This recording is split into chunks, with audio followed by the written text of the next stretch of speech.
I was scared to start this job 43 years ago, and now I'm scared to stop it. Battle lines are drawn over a plan to privatize part of Indiana's public retirement system. Tonight, IT-Mate investigates why it could cost you millions and leave thousands of public employees facing a new kind of risky retirement. And those risks revolve around reinvestment. Indiana allows public workers to reinvest or annuitize their retirement savings in exchange for the promise of bigger payouts down the road. But IT-Mate's Troy Kehoe found those promises have left the program deep in the red, and a fight is now brewing over how to fix it. It's a debate over rate. IT-Mate found outdated policies are causing Indiana's retirement system to pay out more than it's taking in. That's left taxpayers on the hook to make up the difference. And the golden years of thousands of Hoosier workers could be caught in the crossfire. Inside his science classroom at Martinsville's Bell East Middle School, Each day, something new. Clark Hadley is holding history. His collection of lab coats is filled with gadgets and gizmos, lessons and laughs. Science, got it. There you go. See, it took me a second. From 4 decades of dedication.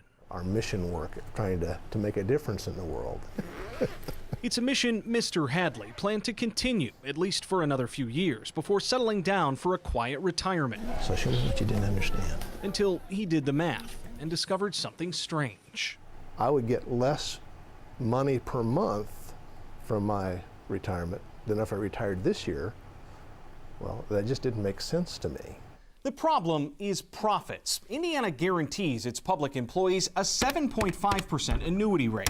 That means a worker with a $100,000 account gets a $7,500 payout every year. The state then turns around and reinvests the principal in the private markets in order to make a profit. At least it's supposed to. If we, for instance, overestimate how much we're going to earn on your money in the market once you've annuitized with us, then we can lose money.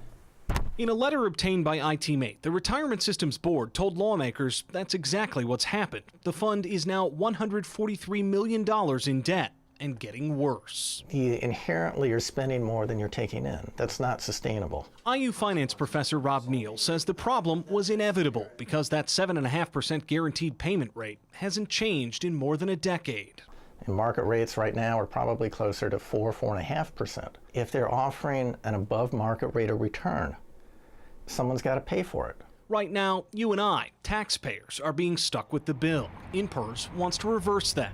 So last month, it announced plans to privatize the system. Starting October 1st, an outside company will begin using those lower market rates for payouts. The bill is passed. But some aren't sold on that plan. Last week, House lawmakers voted unanimously to block it, saying it puts thousands of state workers at risk. Senators are expected to take up the debate next week. And either you retire and switch that over, or you run the risk of losing some money, up to 20 or 25% maybe. Johnson County Representative Woody Burton wants to ban privatization until at least 2019. The idea behind it is pure and simple. Let's give them a landing strip of 5 years. Time to go. But for those like Clark Hadley, Thank you. it may be too little too late. Is your mind made up that this year is the end? Hey, yeah, it is. 4 decades of service to science is about to be ended by math. Representative Burton's bill would lower Indiana's annuity rate to 6.75% later this year, which would reduce payouts. But those payouts would still be significantly higher than market rates. Without an immediate move to those rates, the retirement system projects taxpayers will face another $343 million loss. A high-stakes battle over benefits, now headed for a Senate showdown. Troy Kehoe, 24 Hour News 8.